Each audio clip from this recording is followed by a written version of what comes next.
Hello, my friends, and welcome to episode 107 of the Nourish and Strengthen podcast. Today, we're going to be talking about something that, frankly, I love to do, and it is eating out, going to restaurants, but we're going to talk about how to do it without completely derailing your goals, because let's be honest, eating out can be a little stressful, right? When you're trying to lose weight, focus on your hormone health, you can be sitting at restaurants with people and everyone's ordering appetizers and fries and drinks and desserts, and your brain is like, okay, how many calories are in this? How much protein? Can I still have dessert? Should I skip the appetizer? What should I order? This is what I really want, but probably not what I quote unquote should have. I've been there so many times, you guys. But today, I want to take the stress out of dining out for you because it can be a very enjoyable part of life, right? And it absolutely does not have to derail your fitness goals, okay? So today we're going to talk about how to eat out on a calorie budget, how to enjoy the food, feel good after, and still stay on track with your goals, okay? You guys ready? Let's go ahead and dive in. So first, I want to talk about planning ahead. This one can be so simple, but so powerful. So if you know you're going to be eating out tonight, right? Or tomorrow night or whatever, plan for it, okay? Many restaurants are going to post their menus online. A lot of them do include calories or macros. So look ahead, pick something that's going to fit your goals before you even get there. So that way you're not making decisions on the fly. You're not making decisions when you're super hungry or surrounded by the bread baskets or surrounded by friends or family that are making choices different than yours. You've already decided, right? And if you track your food, try pre-logging your meal before you even go there. Then what you can do is you can adjust the rest of your day. Maybe that means having a little bit lighter, maybe a little bit higher protein breakfast or lunch. Maybe you focus more on protein and veggies throughout the day so you have a little more wiggle room for dinner. Something that I don't recommend when it comes to planning ahead is starving yourself, not eating all day, because then you're going to go into that meal feeling so hungry and you're going to be so much more likely to overeat at that meal. Okay. So this is what I mean by eating on a budget. Just like you plan your finances, and when you're going to have a bigger expense, sometimes you cut back on other expenses at the same time, right? You can do the same thing with your macros and your calories. If you're going to have a bigger meal, you might lighten up the meals around it, and that is okay. Okay. Now, when it comes to this, if you don't have exact calories, macros, what I want you to do is go into your tracking app and just find something similar. Okay. Like let's say you're going to an Italian restaurant. You want to get like a chicken Parmesan something or other, but you have no idea what the calories or macros are. What I want you to do is go into your tracking app and just search the name of the food. Okay. Search the name of the food. And then I want you to choose one option that has medium macros, not the highest calorie one, not the lowest calorie one, just something kind of in the middle. And then I want you to go with it. Don't sit and stress about like, oh, is this exactly what my restaurant has? Like, don't worry about it. Just track it, go with it, assume it's correct. All right.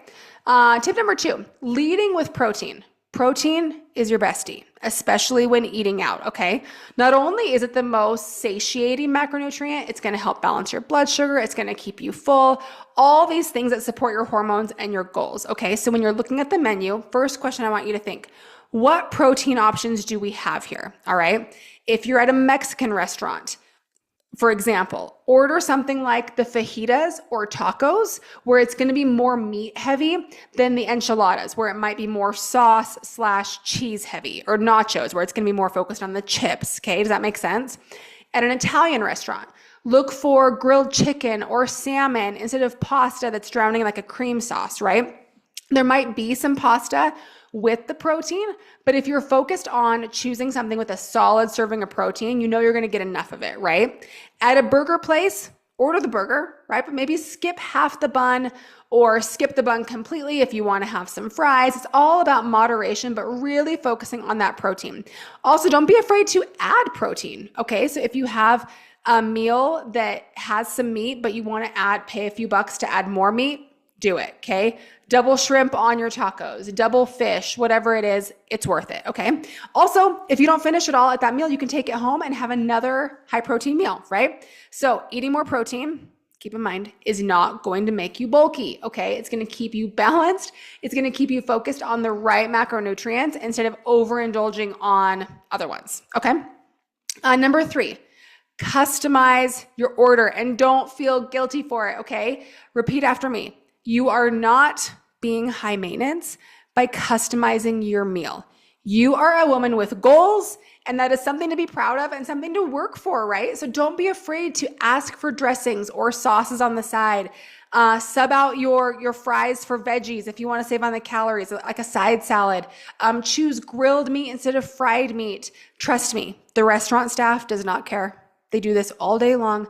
People are also doing it in addition to you. You're not the only one who's asked for modifications to their food.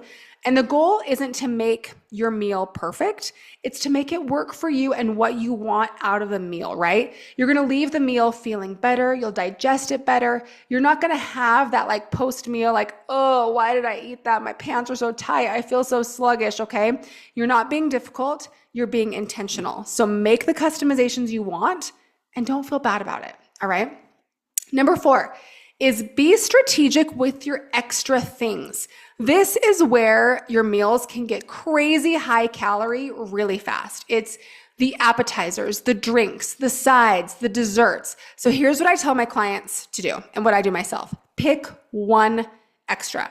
If you want the appetizer, skip the dessert. If you're excited about dessert, skip the appetizer.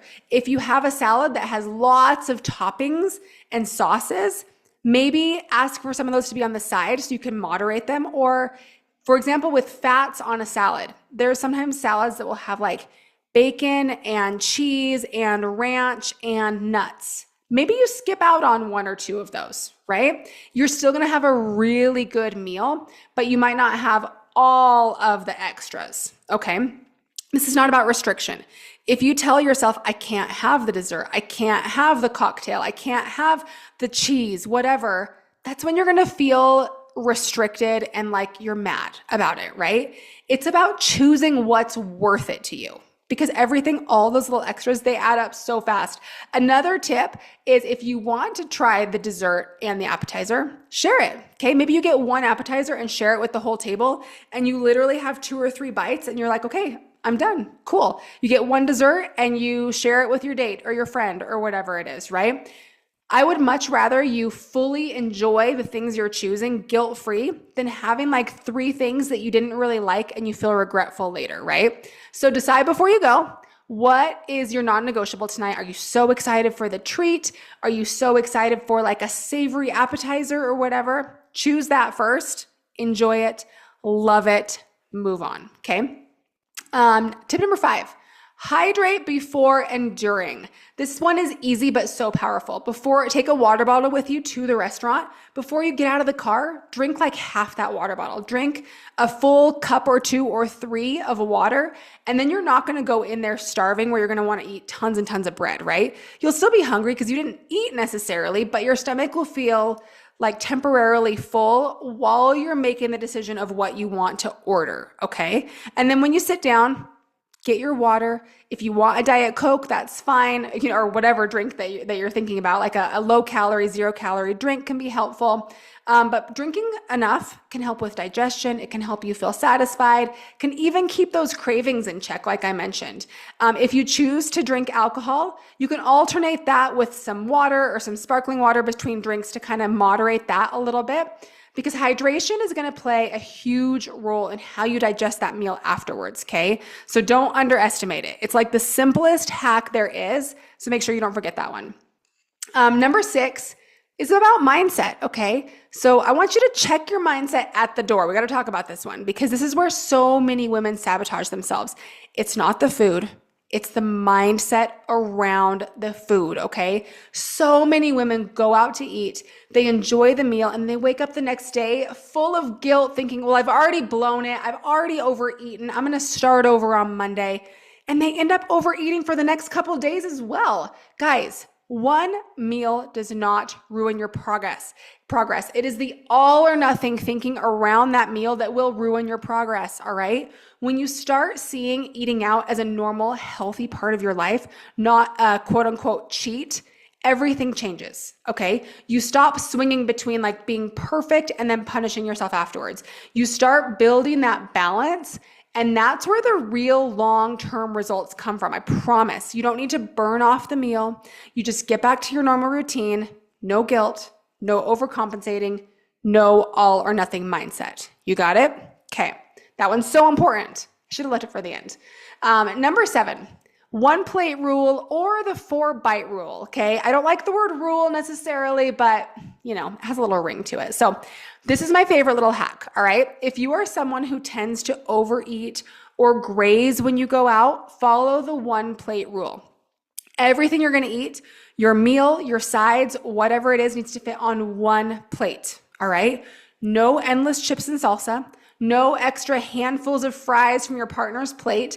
No nibbling on the leftovers. You build your plate, put your foods on there, enjoy it fully, stop when you're satisfied. You've got 1 plate. All right. Another kind of variation on this is the 4 bite rule. And this can be helpful too if you want to have a little bit of the appetizer and the dessert. Okay. Is 4 bites. You get 4 bites of it. The first bite typically tastes absolutely incredible. You're just like savoring it. You're salivating. It's so, so good. The second bite is almost as good. You super duper love it, right? The third bite, a little bit of that like magical quality kind of starts to go away. And then by the 4th bite, you're like, you know what? That was delicious and I can be done. I can give it to my friend. I can push the plate away. I can be finished. That is a great way to approach the appetizer, the dessert, the sides, whatever it is. Do I think you should only eat 4 bites of your main part of your meal? No, I think you can finish that. Okay. This is just for more of those things that you want to taste and try, right? So simple, doable, very, very effective. All right. So let's recap. Okay. I do not want you guys avoiding restaurants, missing out on date nights just to reach your goals. Okay. You just need a strategy. Plan ahead, prioritize protein, customize your meal as needed, pick out those extras intentionally, hydrate, follow the 1 plate or 4 bite rule, and really keep that mindset balance. That's it, you guys. You can eat out, have fun, and still lose weight without those feelings of guilt and restriction, because it's not just about calories, guys. It's about your mindset. It's about confidence. And when you trust yourself to handle meals out, that is when everything clicks for you. All right. If you want help learning how to do this, how to eat in the real world, balance your hormones, lose fat without giving up your favorite foods, that's what we do. That's what we do. My team of coaches with women over 40, we do it every single day. So if you're interested, shoot me a DM on social media and let's chat. But that's what I got for you guys today. Hope you have a great rest of your week.